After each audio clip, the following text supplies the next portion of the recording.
யார முட்டாள்னு சொல்லுவோம்? சரியா படிக்காத பிள்ளைங்களை, அறிவில்லாதவங்களை, அறிவிருந்தும் அதை பயன்படுத்தாதவங்களை, வாழ்க்கையில எதையுமே சாதிக்காதவங்களை, பணம் சம்பாதிக்காதவங்களை முட்டாளு, புத்தி இல்லாதவன் அப்படின்னு சொல்லுவோம். ஆனா இந்த உலகம் என்ன சொல்லுது அப்படிங்கிறது முக்கியம் இல்ல, வேதம் என்ன சொல்லுது அப்படிங்கறத முக்கியம். வேதம் யார முட்டாள்னு சொல்லுதுன்னு பாக்கலாமா?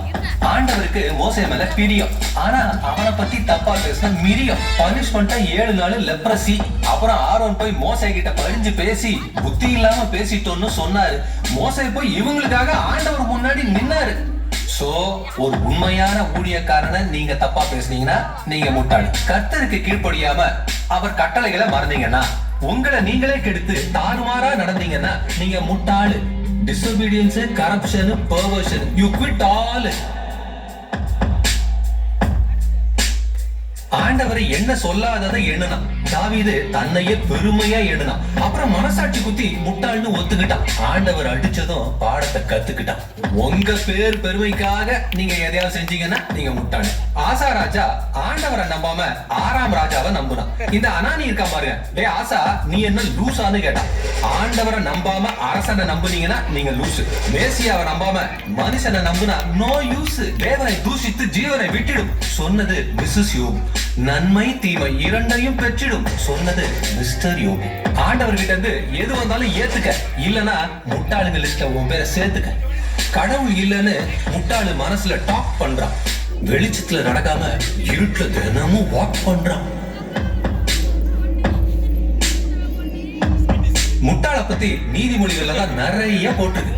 ஞானம் இல்லாம செலவு செய்யறவன், செஞ்ச முட்டாள்தனத்தை திரும்ப செய்யறவன், கனவீனத்தை காட்டுறவன், தேசி வீட்டு பக்கமா வண்டியை ஓட்டுறவன், அம்மாவை ஒழுங்கா பாக்காதவன், அப்பா பேச்ச கேட்காதவன், சும்மா புரளி பேசுறவன், சுயமா புத்தியில பேசுறவன், பாவத்தை பரியாசம் பண்றவன், பாவத்தை துணிகரமா பண்றவன், எதுக்கு எடுத்தாலும் கோவப்படுறவன், எதுக்கு எடுத்தாலும் தர்க்கம் பண்றவன். சரி, தீர்க்க தரிசன புத்தகத்துக்கு வருவோம். முட்டாள்தனமா பேசுறவன், கர்த்தருக்கு விரோதமா வார்த்தையை பேசுறவன், அநியாயத்தை செய்யறவன், மாய்மாலத்தை நெய்யறவன், பசிக்கு சோறு போடாதவன், தாகத்துக்கு நீர் போடாதவன், பரிசுத்தரையும் தெரியாது பரிசுத்தமும் தெரியாது, ஆண்டவர் சொல்லாததை சொல்லுவான், சுயமா யோசிச்சு இஷ்டத்துக்கு துள்ளுவான். இவங்க எல்லாருமே மூடர். இதுதான் வேதத்தோட ஆர்டர்.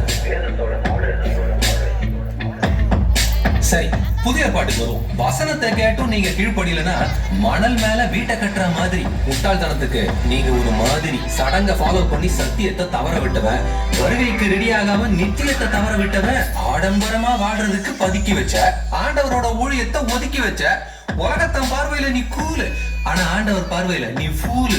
உலக அறிவுல கிறங்குறவன், பிசாசோட பொய்யில மயங்குறவன், இவங்களும் முட்டாளுங்க தான். இறைவனை விட்ட ஆளுங்க தான். இந்த முட்டாள் இருக்கானே, உயிர் தெழுதல நம்ப மாட்டான், கிருபையில தங்க மாட்டான். ஆரம்பிச்சது ஆவியில, இப்ப ஆடிக்கிட்டு இருக்கிறது மாம்சத்துல. தேவ சித்தம் தெரியாம தண்ணிய அடிச்சுக்கிட்டு இருப்பான்.